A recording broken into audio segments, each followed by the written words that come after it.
Hi guys, today I want to show you how to replace the battery. So it's very simple, no tools needed. Let's do it.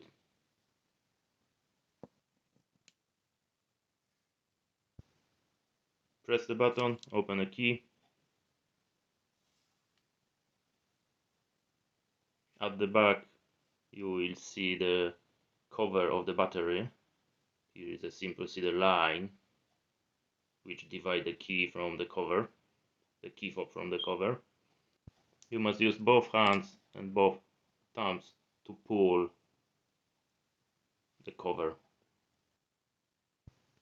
And the type of the battery is a cell button battery, and the type is CR2032 3 volts.